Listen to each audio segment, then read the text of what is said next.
Meantime, let's bring you this story. Young people are not finding any jobs in the country. Youth unemployment stands at a staggering 65.5%. Young leaders in civil society, business and politics have been meeting up to come up with solutions. Now, they were gathered at the inaugural Integrated Youth Development Strategy Summit.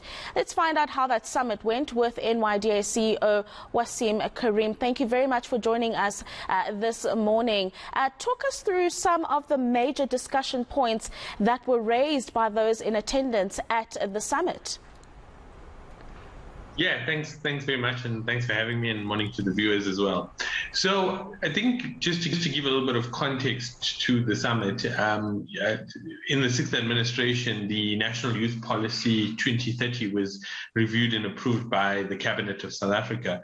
And one of the things that followed the National Youth Policy, because policies in South Africa are more visionary in nature, one of the things that the NYDA is tasked to do legislatively is put together the Integrated Youth Development Strategy, which is more of a plan and a blueprint for how we get to where we want to be by 2030.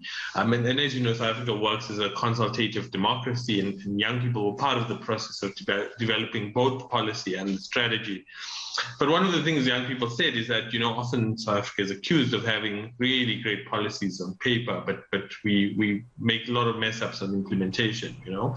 And one of the things young people asked for was to say, instead of these policies and strategies sitting until you review them next in 5 years or 10 years, could we not have a situation where we come back on an annual basis and report progress? You know, not in a talk shop format, but look at what's really working in the economy and what's not for young people. Yeah, I mean, if you to answer your question, I think some of the questions or some of the views were that there's degrees of pockets of excellence in South Africa: public employment, the allocations to the National Student Financial Aid Scheme, digital and skills jobs that are coming up in the economy. But with that being said, there are still far too many people who do not complete their matric certificate in South Africa. That's a major barrier to entry into the labor market. One of the interesting parts of the discussions for me was the level of alcohol and substance abuse in South Africa, and how that is harming young people's prospects economically, physically, mentally. And we also had quite a number of discussions around the mental health challenges that are associated with work seeking and the impact on young people's mental health as a result of the challenges that we find in the economy. No, absolutely. And you've raised quite a number of key issues that are being faced by the South African youth. And then you said that there was also a platform for you to talk about possible solutions. I mean, in the state that we're currently in South Africa, it's difficult to think that there would be any solutions, immediate or long term. So what exactly was laid out on the table in this regard? So I think if you think about the South African economy, right, we face two fundamental challenges, in my opinion, right? So the one challenge is that you have an economy that has not grown fundamentally for over a decade now, right?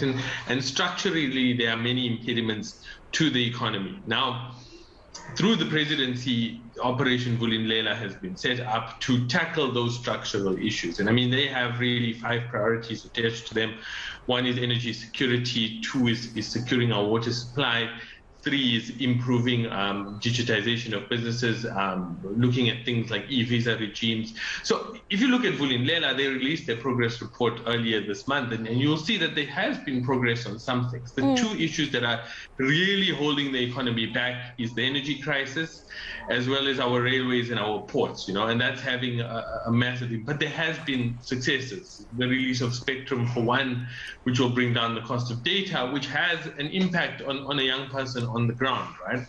So that's the first problem. And I think there are measures to be able to tackle that in the short to the medium to the long term. The second one is you don't necessarily have to wait for structural growth in the economy to be able to assist young people, right?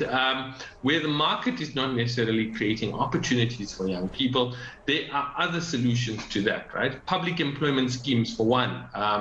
Last year and at the moment, 300,000 young people are working across 26,000 public schools in South Africa as teachers' assistants and general assistants, right?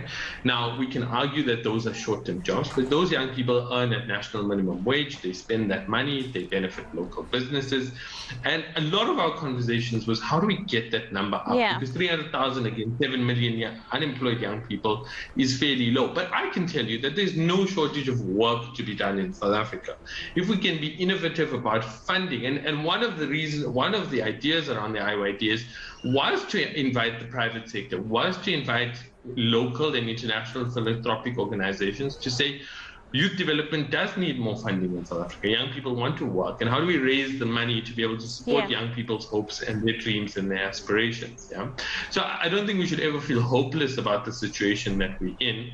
I think that we have major issues in the political economy, but that does not mean our challenges are insurmountable. No, absolutely. I could talk to you all afternoon about youth issues because they're so vast, and the opportunities to also create a conducive environment for them do exist. Like you say, we shouldn't lose hope.